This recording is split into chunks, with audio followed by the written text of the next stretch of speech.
Lihat deh yang tadi. Apaan tuh? Yang tadi viral itu loh. Oh, yang Twitter itu. Iya. Gue lupa buang sampah. Bentar, ada tempat sampah gue buang dulu deh. Kak, maaf buang sampahnya jangan kayak gitu. Terus yang bener kayak gimana ya, Kak?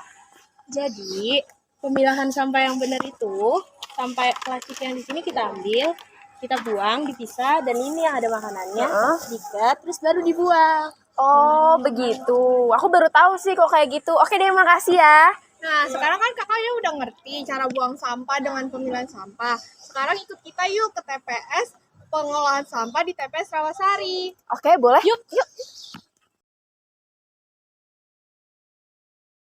TPST 3R Rawasari melayani RW 01 dan RW 02 di Kelurahan Rawasari, Kecamatan Cempaka Putih Timur dengan KK lebih kurang 1.000.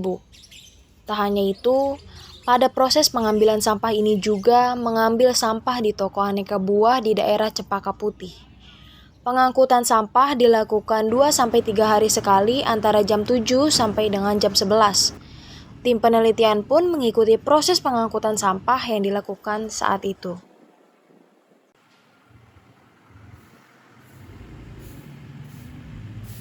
Proses pengambilan sampah sudah berlangsung.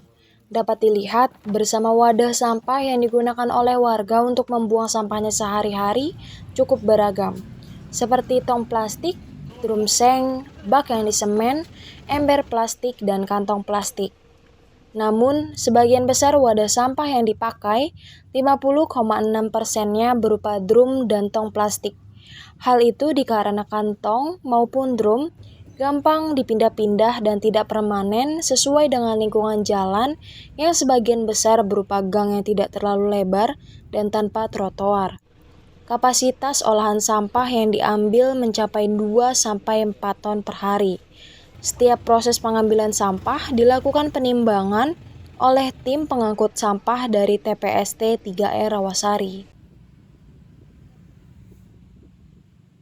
Setelah proses pengambilan sampah telah selesai dilakukan, pengomposan pun akan dimulai dengan masih memilah sampah yang langsung dilakukan di TPST 3R Rawasari. Pada tahap ini, masih dilakukan pemilahan sampah yang terdiri dari plastik, kertas, kaleng, dan sampah B3 dari rumah tangga. Sampah yang masuk terlebih dahulu dipilah menurut jenisnya dan dicacah di area pengomposan. Idealnya, pemilahan dilaksanakan dari sumber sampah. Namun, pada kenyataannya, bukan hal yang mudah untuk membiasakan pemilahan dengan baik. Hal ini memerlukan fokus untuk pemilahan sampah yang kasar agar dipisahkan dan tidak masuk ke mesin penggilingan. Karena sampah kasar yang masuk tidak akan dapat bekerja dengan baik oleh mesin. Setelah sampah digiling hingga halus, maka hasil sampah halus tersebut diberikan ke maggot untuk diurai. Maggot sendiri membutuhkan sampah organik untuk tumbuh selama 25 hari sampai siap dipanen. Maggot memiliki kemampuan mengurai sampah organik 2-5 kali bobot tubuhnya selama 24 jam. Setelah menetas, maggot menjadi lalat lalu dipindahkan ke kandang lalat BSF yang berfungsi sebagai tempat BSF kawin dan memproduksi telur hingga penetasan.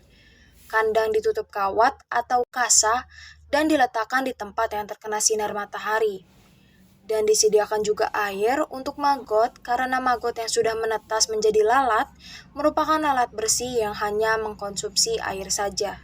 Untuk tempat bertelur bagi lalat BSF betina, perlu disiapkan kardus, kayu, atau papan yang memiliki celah. Telur akan menetas dalam 3-4 hari.